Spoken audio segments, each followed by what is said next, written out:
নমস্কাৰ মই ঋতুৰাজ টাইম 8 দৰ্শকসকলৰ বাবে এই মুহূৰ্তত লৈ আহিছো এটা ডাঙৰ খবৰ আজিৰ দিনটোত পুনৰ কোকৰাঝাৰত পংকজ পাঠকৰ চুলি গজোৱা শিবিৰ আৰু কালিৰ দিনটোত দেখিবলৈ পোৱা গৈছিল গোৱালপাৰাত এই চুলি গজোৱা শিবিৰতে এটা অনাকাংক্ষিত ঘটনা সংঘটিত হ'ল মাৰপিটৰ দৰে পৰিস্থিতি উদ্ভৱ হ'ল আৰু অৱশেষত আঠু কাঢ়ি কাণত ধৰি আচাৰ্য পংকজ পাঠকে ক্ষমা খুজিবলগীয়া এক পৰিস্থিতিৰ উদ্ভৱ হ'ল আৰু তাৰ পাছত এই অপ্ৰীতিকৰ ঘটনাৰ বাবে সমগ্ৰ ৰাজ্যজুৰি এই পৰ্যন্ত প্ৰতিক্ৰিয়া অব্যাহত আছে আৰু তাৰ মাজতেই কোকৰাঝাৰত আজিৰ দিনটোত পুনৰ এই শিবিৰ আৰম্ভ হৈছে শ লোকে পংকজ পাঠকৰ সাক্ষাৎ লাভ কৰিবৰ বাবে এতিয়া ভিৰ কৰা পৰিলক্ষিত হৈছে আৰু সাংবাদিকৰ কেমেৰাৰ সন্মুখত পংকজ পাঠকে প্ৰতিক্ৰিয়া ব্যক্ত কৰি উল্লেখ কৰিছে যে তেওঁ ষড়যন্ত্ৰৰ বলি হৈছে কোনো মেডিকেল মাফিয়াৰ ষড়যন্ত্ৰৰ বলি হোৱাৰ বাবে এতিয়া তেওঁৰ ওপৰত এনে ধৰণৰ অনাকাংক্ষিত আক্ৰমণ চলিছে আৰু এই আক্ৰমণ হ'ব বুলি তেওঁ 24টা ঘণ্টাৰ প্ৰাক মুহূৰ্ততেই গম পাইছিল আৰু তাৰ পূৰ্বে তেওঁ সোশ্যাল মিডিয়া ফেসবুকত কেতবোৰ কথা উল্লেখ কৰিছিল আক্ৰমণ সন্দৰ্ভত এই কথা ইতিমধ্যে সদৰি কৰা পৰিলক্ষিত হৈছে ডাঙৰ খবৰ উঠাই ভিতৰ দৰ্শকসকলক জনাইছো আজি আকৌ পংকজ পাঠকৰ চুলি গজোৱা শিবিৰ কোকৰাঝাৰত অনুষ্ঠিত হৈছে শ লোকে কোকৰাঝাৰত এতিয়া পংকজ পাঠকৰ সাক্ষাৎ লাভ কৰিবলৈ ভিৰ কৰাৰ খবৰ এই মুহূৰ্তত আহি পৰিছে কোকৰাঝাৰত পুৱাৰ পৰাই এই শিবিৰৰ প্ৰক্ৰিয়া আৰম্ভ হৈছে শ লোকে ভিৰ কৰিছে গোৱালপাৰা কাণ্ড পূৰ্ব পৰিকল্পিত আছিল বুলি এতিয়া মন্তব্য প্ৰকাশ কৰিছে পংকজ পাঠকে পূৰ্ব পৰিকল্পনা ষড়যন্ত্ৰ অনুসৰিয়ে মেডিকেল মাফিয়াৰ নিৰ্দেশত পংকজ পাঠকক আক্ৰমণৰ লক্ষ্য কৰি লোৱা হৈছিল মই আগতেই জানিছিলোঁ এই ষড়যন্ত্ৰৰ কথা সেই কথাও পংকজ পাঠকে উল্লেখ কৰিছে আৰু কোনো মিডিয়া বন্ধুৱে মোক ইয়াৰ খবৰ দিছিল সাৱধানে থকাৰ সতৰ্কবাণী দিছিল আৰু তাৰ বাবে 24টা ঘণ্টাৰ পূৰ্বেই মই ফেসবুকত আক্ৰমণ সন্দৰ্ভত এটা পোষ্ট দিছিলোঁ আৰু সম্পাদক বুলি চিনাকি দিয়া ব্যক্তিগৰাকী ভুৱা বুলিও প্ৰমাণ দেখুৱালে পংকজ পাঠকে সেইগৰাকী ব্যক্তিয়ে আমাক আক্ৰমণ কৰিবলৈকে সেই ঠাইত ৰৈ আছিল বুলিও মন্তব্য প্ৰকাশ কৰিলে পংকজ পাঠকে আৰু নিজকে এক প্ৰকাৰ অপ্ৰতিৰোধ বুলি দাবী উত্থাপন কৰি পংকজ পাঠকে গোৱালপাৰা কাণ্ডৰ মাত্ৰ 24টা ঘণ্টা পাৰ নহওঁতেই পুনৰবাৰ জনসমুদ্ৰই প্ৰমাণ কৰিলে পংকজ পাঠকৰ প্ৰতি থকা আস্থা আৰু বিশ্বাস এই মুহূৰ্তত টাইম 8 দৰ্শকসকলক দেখুৱাই আছো পংকজ পাঠকৰ কোকৰাঝাৰৰ শিবিৰটোৰ দৃশ্যাংশ কোকৰাঝাৰৰ পংকজ পাঠকৰ শিবিৰৰ দৃশ্যাংশ এই মুহূৰ্তত দেখুৱাইছো পংকজ পাঠকৰ সাক্ষাৎ লাভ কৰিবলৈ এই সকল লোক ইতিমধ্যে উপস্থিত হৈছে কোকৰাঝাৰত আৰু সমান্তৰালকৈ পংকজ পাঠকৰ সৈতে কালিৰ দিনটোত সংঘটিত যি ভয়ংকৰ ঘটনা এই ভয়ংকৰ ঘটনা কোনো মেডিকেল মাফিয়াৰ নিৰ্দেশত ষড়যন্ত্ৰমূলকভাৱে কৰা হৈছে বুলি আচাৰ্য পংকজ পাঠকে কৰিছে মন্তব্য আৰু তাৰ পাছত পংকজ পাঠকে মন্তব্য প্ৰকাশ কৰিছে যে পূৰ্ব পৰিকল্পিতভাৱে ষড়যন্ত্ৰমূলকভাৱে মোৰ ওপৰত আক্ৰমণ চলোৱা হৈছে কালিৰ দিনটোত গোৱালপাৰাত যি ঘটনা সংঘটিত হ'ল এই ঘটনা কিন্তু হঠাৎ সৃষ্টি হোৱা ঘটনা নহয় ইয়াৰ বাবে পূৰ্ব পৰিকল্পনা আছে ষড়যন্ত্ৰ আছে আৰু ইয়াৰ বাবে সতৰ্কবাণী তেওঁ কোনো মিডিয়া বন্ধুৱে পূৰ্বতেই দিছে বুলি তেওঁ মন্তব্যত উল্লেখ কৰিছে আৰু সংবাদ মাধ্যমৰ সন্মুখত এই কথা সদৰি কৰি পংকজ পাঠকে মন্তব্য প্ৰকাশ কৰি উল্লেখ কৰিছে যে কালিৰ দিনটোত গোৱালপাৰাত সংঘটিত ঘটনাই মোক ৰুদ্ধ কৰিব নোৱাৰে আৰু গোৱালপাৰাত সংঘটিত ঘটনাই মোক ৰুদ্ধ কৰিব নোৱাৰে আৰু মই পুনৰ নতুন উদ্যমেৰে কাম আৰম্ভ কৰিছোঁ বুলি আজিৰ দিনটোত পুৱাৰ ভাগৰ পৰাই কোকৰাঝাৰত কেম্প আৰম্ভ কৰিছে পংকজ পাঠকে এই মুহূৰ্তত টাইম 8 দৰ্শকসকলক পংকজ পাঠকৰ শিবিৰলৈ হিলদল ভাঙি অহা মানুহৰ জনসূত্ৰটো এই মুহূৰ্তত দেখুৱাবলৈ চেষ্টা কৰিছোঁ টাইম 8 দৰ্শকসকলক এই দৃশ্যাংশ দেখুৱাই আছোঁ আৰু মেডিকেল মাফিয়াৰ নিৰ্দেশতে ষড়যন্ত্ৰমূলকভাৱে পংকজ পাঠকৰ ওপৰত আক্ৰমণ চলিছে বুলি এতিয়া দাবী উত্থাপন কৰিছে পংকজ পাঠকে আকৌ আজি পংকজ পাঠকৰ চুলি গজোৱা শিবিৰ আৰম্ভ হৈছে কোকৰাঝাৰত কালিৰ দিনটোত গোৱালপাৰাৰ এটা প্ৰান্তত পংকজ পাঠকৰ চুলি গজোৱা শিবিৰ আৰম্ভ হৈছিল আৰু পংকজ পাঠকৰ চুলি গজোৱা শিবিৰ আৰম্ভ হোৱাৰ কিছু সময়ৰ পাছতেই ভয়ংকৰ ঘটনা সংঘটিত হ'ল আক্ৰমণৰ দৰে ঘটনা সংঘটিত হ'ল মাৰপিটৰ দৰে পৰিস্থিতি উদ্ভৱ হ'ল আৰু তাৰ পিছত পংকজ পাঠকে আঠু কাঢ়ি কাণত ধৰি ক্ষমা খুজিবলগীয়া এক পৰিস্থিতিৰ উদ্ভৱ হ'ল আৰু পংকজ পাঠকে আঠু কাঢ়ি ক্ষমা খোজা কাৰ্যক ৰাজ্যবাসীয়ে সহজভাৱে মানি ল'ব পৰা নাই আৰু এতিয়া ৰাজ্যৰ বিভিন্ন প্ৰান্তত বিষয়টোক লৈ চৰ্চা চলি থকাৰ মাজতে পংকজ পাঠকে কালিৰ দিনটোত এটা পোষ্ট আপলোড কৰিছে ফেচবুকত। এই ঘটনা সংঘটিত হৈ যোৱাৰ পাছত, গোৱালপাৰা কাণ্ড সংঘটিত হৈ যোৱাৰ পাছত পংকজ পাঠকে উল্লেখ কৰিছে যে কাইলৈৰ দিনটোত কোকৰাঝাৰত কেম্প হ'ব। আৰু সেই অনুপাতে দেখিবলৈ পোৱা গৈছে পংকজ পাঠকৰ সাক্ষাৎ লাভ কৰিবৰ বাবে এইসকল লোকে হেতা ওপৰা কৰিছে। এক প্ৰকাৰ ভিৰ দেখিবলৈ পোৱা গৈছে।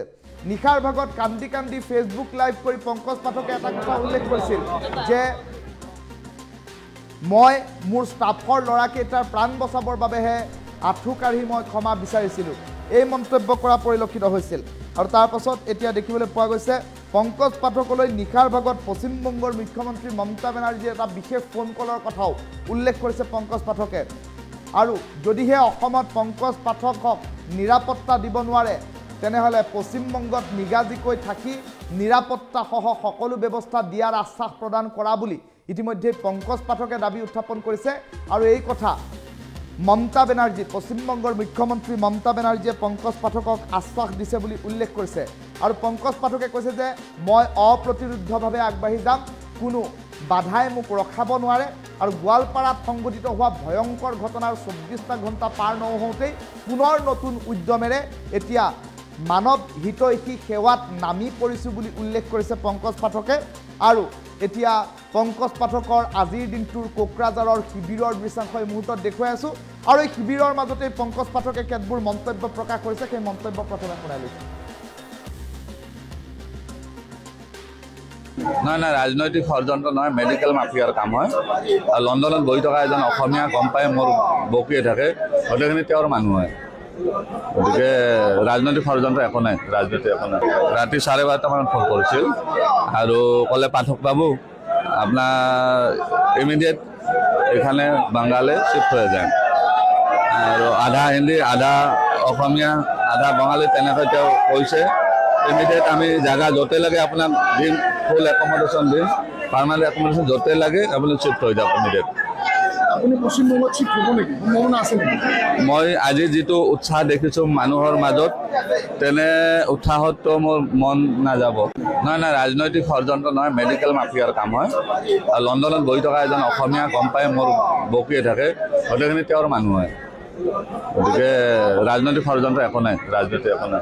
ৰাতি 12:30মানত ফোন কৰিছিল আৰু ক'লে পাঠক বাবু আপোনাৰ ইমিডিয়েট এখানে বাংগালে শিফ্ট হৈ যায়।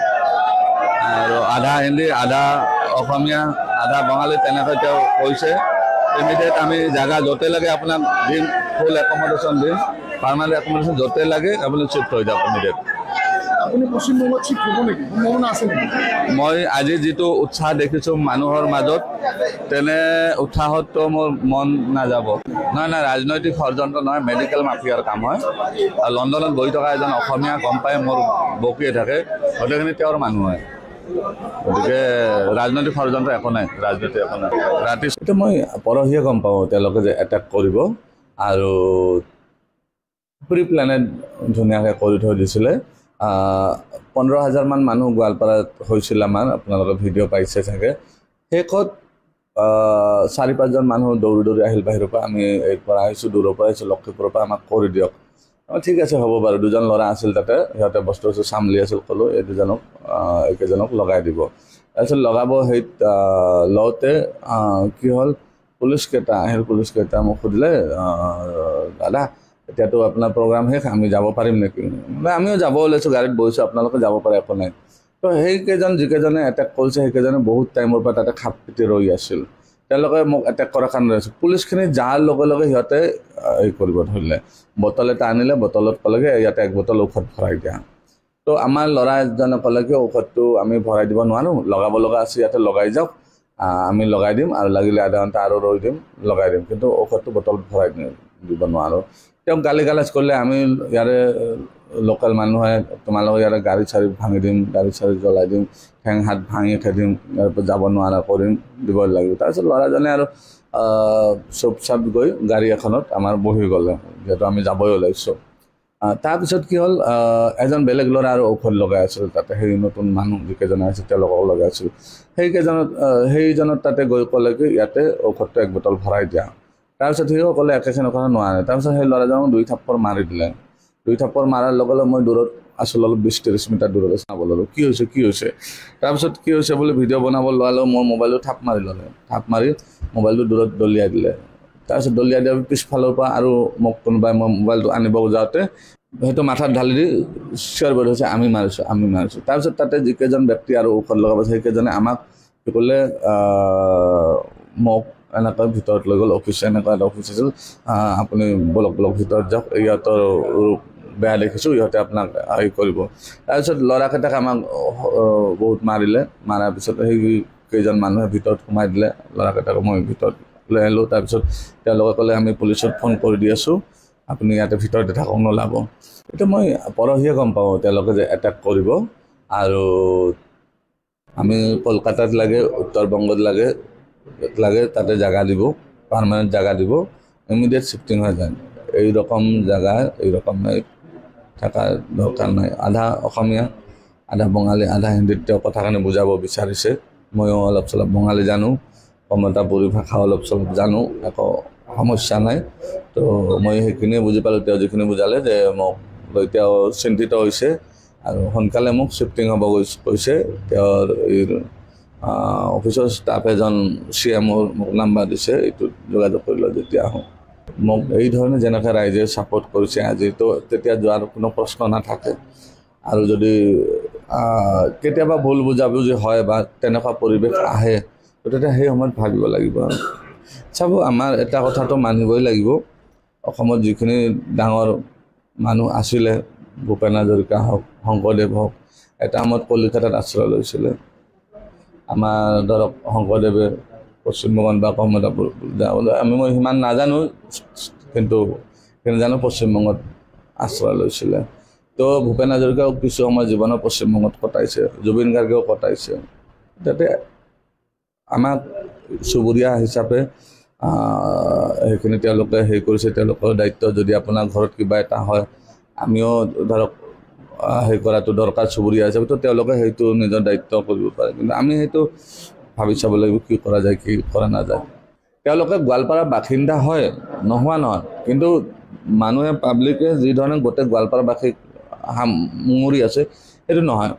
কেইজনমান ব্যক্তিয়ে গোৱালপাৰাক ৰিপ্ৰেজেণ্ট কৰিব নোৱাৰে। গোৱালপাৰাত বহুত ভাল মানুহ আছে, মৰমীয়াল মানুহ আছে, তেওঁলোকে গোৱালপাৰাক ৰিপ্ৰেজেণ্ট কৰিব নোৱাৰে। এইকেইজন মেডিকেল মাফিয়া হয়, এইকেইজন এজন লণ্ডনত বহি আছে, তেওঁলোকৰ চৰ্দাৰ, সেই অপাৰেট কৰি থাকে, ডাঙৰ মানুহ হয়। আমি কলকাতাত লাগে, উত্তৰ বংগত লাগে তাতে জাগা দিব, পাৰ্মানেণ্ট জাগা দিব, ইমিডিয়েট শিফটিং হৈ যায়। এইরকম জায়গায় এইরকম থাকার দরকার নাই। আধা অসমীয়া, আধা বঙালী, আধা হিন্দীত তেওঁ কথাখিনি বুজাব বিচাৰিছে। ময়ো অলপ চলপ বঙালী জানো, কমতাপুৰী ভাষা অলপ চলপ জানো, একো সমস্যা নাই। তো মই সেইখিনিয়ে বুজি পালোঁ, তেওঁ যিখিনি বুজালে যে মোক লৈ তেওঁ চিন্তিত হৈছে আৰু সোনকালে মোক শিফটিং হ'ব কৈছে। তেওঁৰ অফিচৰ ষ্টাফ এজন CMৰ মোক নাম্বাৰ দিছে, এইটোত যোগাযোগ কৰি লওঁ যেতিয়া আহোঁ। মোক এই ধৰণে যেনেকৈ ৰাইজে ছাপোৰ্ট কৰিছে আজিতো, তেতিয়া যোৱাৰ কোনো প্ৰশ্ন নাথাকে। আৰু যদি কেতিয়াবা ভুল বুজাবুজি হয় বা তেনেকুৱা পৰিৱেশ আহে, তেতিয়া সেই সময়ত ভাবিব লাগিব। চাব, আমাৰ এটা কথাটো মানিবই লাগিব, অসমত যিখিনি ডাঙৰ মানুহ আছিলে, ভূপেন হাজৰিকা হওক, শংকৰদেৱ হওক, এটা সময়ত কলিকতাত আশ্ৰয় লৈছিলে। আমাৰ ধৰক শংকৰদেৱে পশ্চিমবংগত বা কমতাপুৰ, মই সিমান নাজানো, কিন্তু জানো পশ্চিমবংগত আশ্ৰয় লৈছিলে। তো ভূপেন হাজৰিকাও কিছু সময় জীৱনৰ পশ্চিমবংগত কটাইছে, জুবিন গাৰ্গেও কটাইছে। যাতে আমাক চুবুৰীয়া হিচাপে সেইখিনি তেওঁলোকে হেৰি কৰিছে, তেওঁলোকৰ দায়িত্ব। যদি আপোনাৰ ঘৰত কিবা এটা হয়, আমিও ধৰক হেৰি কৰাটো দৰকাৰ চুবুৰীয়া হিচাপে, তো তেওঁলোকে সেইটো নিজৰ দায়িত্ব কৰিব পাৰে। কিন্তু আমি সেইটো ভাবি চাব লাগিব কি কৰা যায়, কি কৰা নাযায়। তেওঁলোকে গোৱালপাৰাৰ বাসিন্দা হয়, নোহোৱা নহয়, কিন্তু মানুহে পাব্লিকে যি ধৰণে গোটেই গোৱালপাৰাবাসীক সামৰি আছে, সেইটো নহয়। কেইজনমান ব্যক্তিয়ে গোৱালপাৰাক ৰিপ্ৰেজেণ্ট কৰিব নোৱাৰে। গোৱালপাৰাত বহুত ভাল মানুহ আছে, মৰমীয়াল মানুহ আছে, তেওঁলোকে গোৱালপাৰাক ৰিপ্ৰেজেণ্ট কৰিব নোৱাৰে। এইকেইজন মেডিকেল মাফিয়া হয়, এইকেইজন এজন লণ্ডনত বহি আছে, তেওঁলোকৰ চৰ্দাৰ,